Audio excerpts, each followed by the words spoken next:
Satu masalah penting yang tidak boleh dilupakan dalam penelitian atau untuk menunjang sukses tesis, disertasi, bahkan skripsi adalah soal etik, masalah etik penelitian. Nah, ini tidak kalah penting dari substansi itu sendiri. Karena apa? Bagaimana substansi itu diperoleh, didapatkan, harus mengikuti prosedur-prosedur yang berlaku, tidak merugikan para informan-informan, narasumber yang terlibat dalam penelitian itu. Nah, kali ini saya akan membahas masalah etik ini karena masalah etik ini sangat menentukan ya, apakah substansi dari penelitian yang Anda lakukan atau teman-teman lakukan, kalian lakukan itu benar-benar bisa dipertanggungjawabkan. Nah, pertama, satu hal yang penting soal masalah etik ini tentu prosedur-prosedurnya.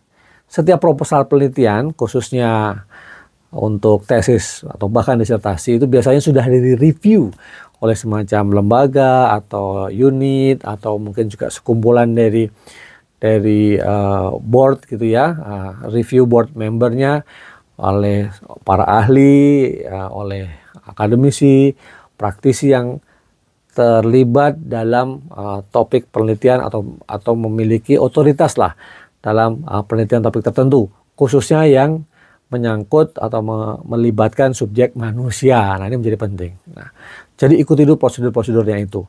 Walaupun ini saya kira masih banyak sekali ya.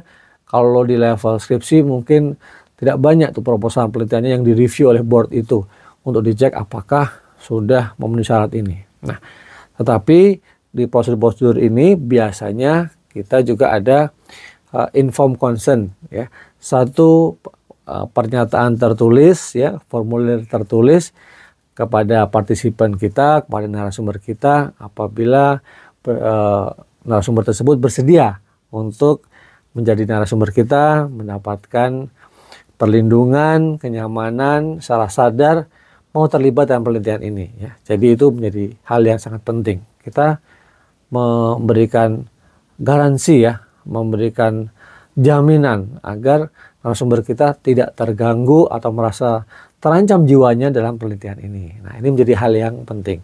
Untuk itu, setiap penelitian yang dilakukan harus memperhatikan prosedur, memperhatikan keselamatan dari narasumber, baik tujuannya, ya, fisiknya juga, gitu, dan juga apakah hal yang disampaikan itu nanti akan menimbulkan satu masalah-masalah tertentu terkait dengan identitas ya dari pemberi informasi itu.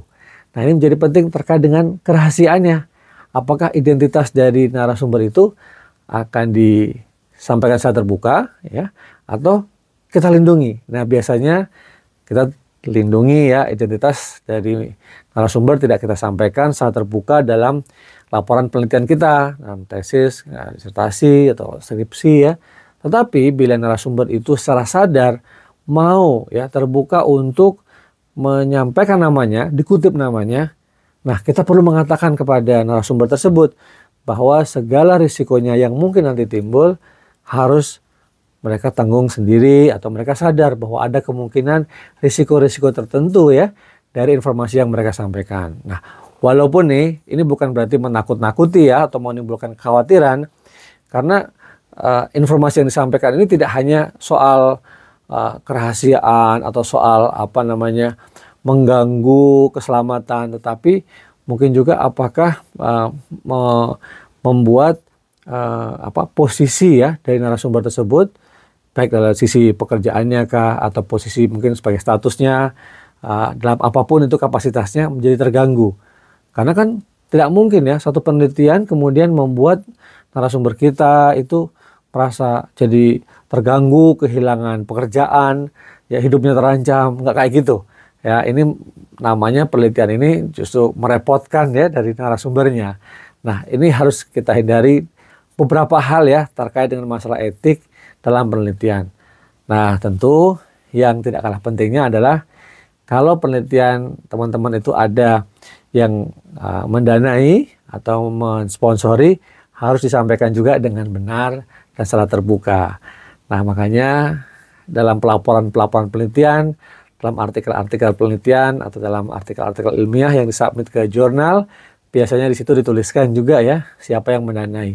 Hal ini menjadi penting, sangat penting bahkan karena menentukan apakah narasumbernya ya itu mau memberikan informasi data ketika teman-teman ini menyampaikan bahwa penelitian saya disponsori oleh lembaga X, lembaga Y, atau saya mendapatkan dana dari sini gitu. Karena ini juga sangat sensitif ya. Ini kembali lagi bahwa kenyamanan, keselamatan, ketenangan ya dari narasumber itu menjadi hal yang harus kita perhatikan ya.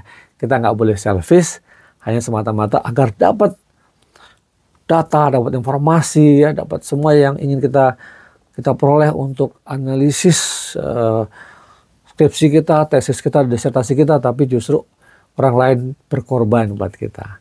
Jangan. Nah, untuk itu saya menyarankan teman-teman juga untuk membaca buku-buku metode penelitian ya, khususnya apakah itu kualitatif kah, kuantitatif kah, atau metode penelitian campuran yang membahas tentang masalah etik penelitian ini. Sekali lagi, masalah etik penelitian ini tidak kalah pentingnya dengan substansi itu sendiri. Semoga bermanfaat, silahkan di-share kepada teman-teman yang lain yang saat ini mungkin sedang membutuhkan informasi ini. Yang belum subscribe, silahkan subscribe. Terima kasih sekali, ketemu lagi di video-video saya selanjutnya.